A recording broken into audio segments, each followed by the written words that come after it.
What if one of the ordinary-looking coins sitting in your pocket, wallet, coin jar, or old drawer could be worth far more than the number stamped on it? Most people see a 1p, 2p, 5p, 50p, £1 or £2 coin and think exactly the same thing: spend it. But collectors don't always see a coin the way everyone else does. They look for the year. They check the design. They inspect the lettering. They search for unusual details, rare varieties, low mintage issues, and genuine mint errors. And sometimes, the difference between an ordinary coin and a highly collectible one can be incredibly small. Today, we're looking at 10 UK coins you should check before spending them. Some are famous for their scarcity. Others become interesting because of unusual varieties or minting mistakes. And here's the exciting part: you don't necessarily need an old collection locked away in a cabinet. Some valuable examples can turn up in places people completely overlook: pocket change, old coin jars, inherited collections, or boxes sitting in the back of a drawer.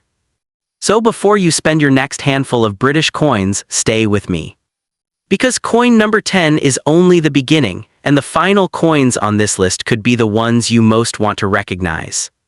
Let's start with one of the smallest denominations in British currency, the humble 1p. Because it's worth only 1 penny at face value, most people never bother examining it. Collectors think differently. With older British 1p coins, condition, date, design type, rarity, and unusual characteristics can all affect collectability. One of the biggest mistakes beginners make is assuming that every coin from an old year must automatically be valuable. That's not how the market works. A coin's age alone doesn't guarantee a high price. Instead, you need to look at the complete picture. Check the date first. Then examine the condition. Look closely at the lettering, the portrait, the reverse design, and the overall strike. Does anything appear unusual? Is there an obvious minting error? Is the coin in unusually good condition for its age? Those details can make a difference. And there's another reason 1p coins are interesting. Millions of them have circulated, but not every individual coin has the same characteristics. So don't throw every old-looking penny into the spend pile. Separate the interesting ones and investigate them before making a decision. A 1-penny coin may not look exciting at first glance.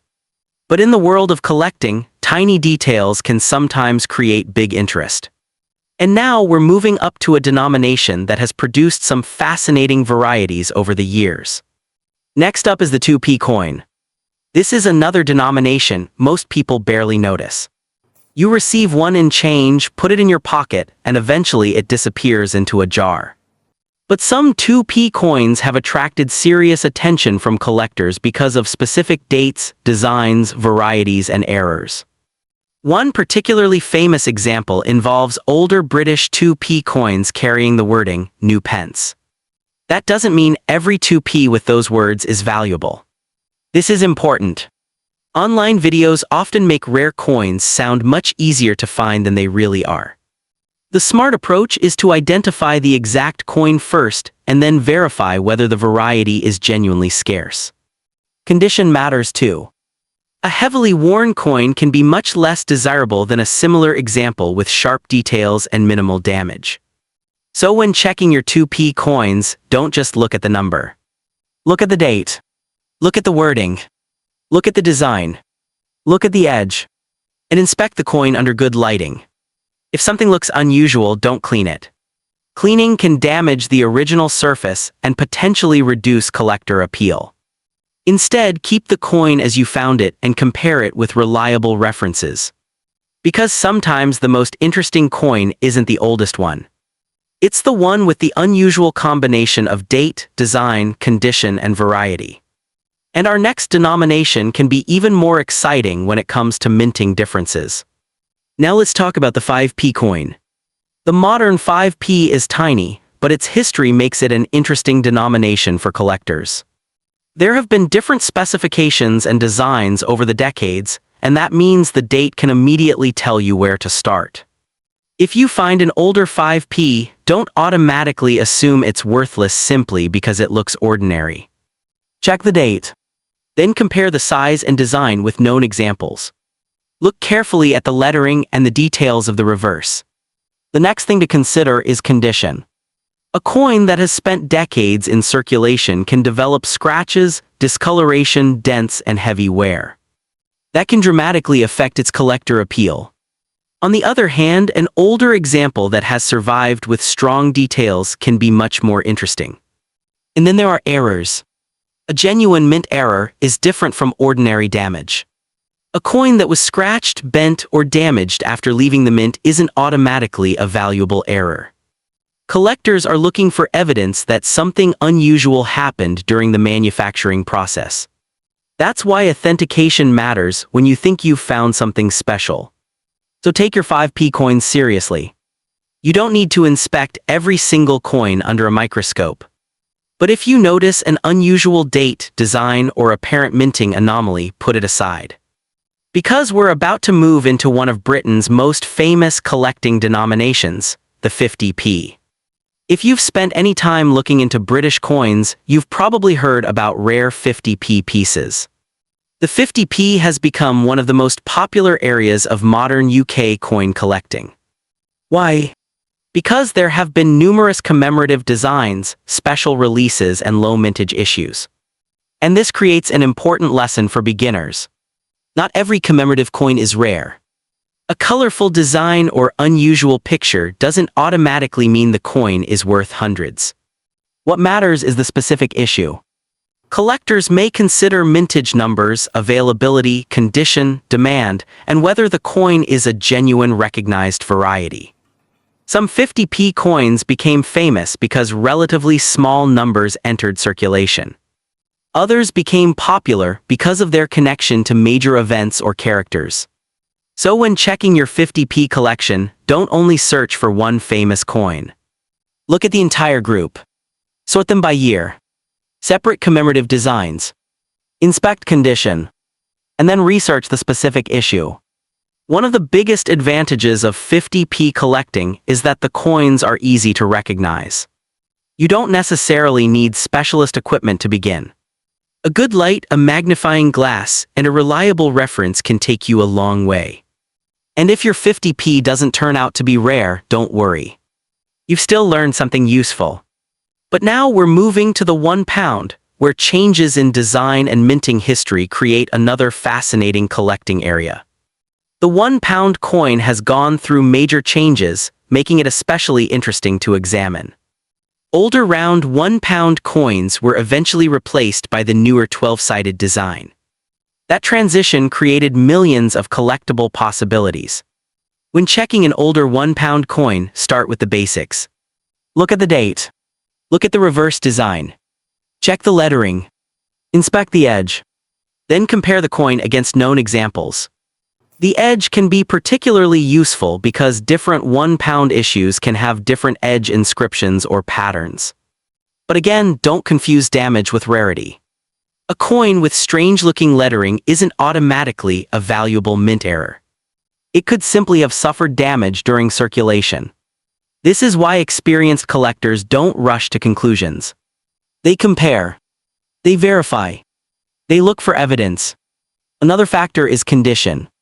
A coin that has been circulating for years can show scratches and wear around the high points of the design. A cleaner, sharper example can be much more desirable. So if you've got a box full of old £1 coins, don't just count them. Sort them. Separate unusual dates and designs. Then research the specific coins. And now we arrive at the denomination that often gets the biggest reaction from collectors, the £2. The £2 coin is one of the most recognizable denominations in British currency. And it has an interesting history of commemorative designs, different years, and varieties. When you find an older or unusual £2, start by checking the date and design. Then inspect the edge. Look closely at the lettering and the transition between the inner and outer parts of the coin. Why? Because some of the most interesting £2 discussions involve unusual edge lettering, design differences, or recognized mint varieties. But here's the warning. Don't believe every viral claim you see online. A coin being described as rare doesn't automatically make it valuable. A coin being listed online for £10,000 doesn't mean someone actually paid £10,000 for it. There is a huge difference between an asking price and a confirmed sale. This is especially important if you're creating a coin collection based on online information. Always verify the exact variety. Check trustworthy references. And if you believe you have a major error, professional authentication may be worthwhile. Because the closer you get to genuinely rare coins, the more important verification becomes. Now we've covered the major denominations. But the next category is where things get really interesting. We're going back to the old British coins that many people inherited but never bothered to identify. Before decimal currency arrived in Britain, people used denominations such as the threepence, sixpence, shilling, and half-crown. If you have old British coins inherited from family members, don't assume they're worthless just because they aren't used anymore. Older coins can have collector interest for many different reasons. The date can matter. The monarch can matter. The metal can matter. The condition can matter. And of course, rarity can matter. Some pre-decimal coins were made in silver, while others used different compositions. That means identifying the exact coin is essential. Start by reading the denomination. Then identify the monarch. Check the date. Look at the reverse design. And determine what metal or composition the coin is made from. Don't clean old coins simply because they look dirty. That old surface may actually be part of what collectors want preserved. Instead, photograph the coin and compare it with reliable references. And remember, not every old British coin is valuable. Some were produced in very large quantities and remain relatively affordable. But that's exactly why identification is so important. The goal isn't to assume every old coin is a treasure. The goal is to find the unusual ones. And we're not finished yet. The next section covers one of the most exciting things you can discover across almost any denomination: mint errors. Now let's talk about something that can make an ordinary coin much more interesting: a genuine mint error. A mint error happens during the manufacturing process. That makes it very different from damage that happens after the coin enters circulation. Common examples discussed by collectors can include off-center strikes, striking problems, die-related errors, missing details, or other manufacturing anomalies. But there's a major warning here. Not every strange-looking coin is an error. A coin can be scratched. It can be bent. It can be worn down. It can be exposed to chemicals. It can be damaged by machinery after leaving the mint. All of those things can create unusual appearances without creating significant collector value. So if you discover something strange, don't immediately assume you've found a fortune. Take clear photographs. Compare it with normal examples from the same date and design. Look for evidence of a manufacturing process rather than random damage. And if the difference appears significant, consider professional authentication. This is where patience can save you from making expensive mistakes. The most exciting part of coin collecting isn't simply finding something unusual. It's proving why it's unusual. And now, before we finish, let's bring everything together with a simple checklist you can use the next time you receive British change. So, what should you actually do when you find an interesting UK coin? First, check the denomination. Is it a 1p, 2p, 5p, 10p, 20p, 50p, £1 or £2? Second, check the date. The year can immediately narrow down what you're looking at. Third, check the design. Commemorative designs and older types can have very different collector interest. Fourth, inspect the condition. Look for strong details, minimal wear, and damage-free surfaces. Fifth, look for genuine varieties or mint errors. But don't confuse circulation damage with a minting mistake. Sixth, never clean the coin. A cleaning attempt can permanently alter the surface. Seventh, verify before believing a huge value claim. Online asking prices aren't the same thing as confirmed selling prices. And finally, if a coin genuinely looks unusual, keep it safe and investigate it properly. Because the biggest mistake isn't failing to find a rare coin. It's finding something potentially interesting and spending it before you realize what you've got. So check your old 1p, 2p, 5p, 50p, £1 and £2 coins. Check the coin jar. Check the old drawers. Check inherited collections. And check the change you received today. You never know when an ordinary-looking British coin might turn out to be something much more interesting. If you enjoyed this hunt, like the video, subscribe to the channel, and tell me in the comments which UK coin you're checking first. Because there are always more coins hiding in plain sight.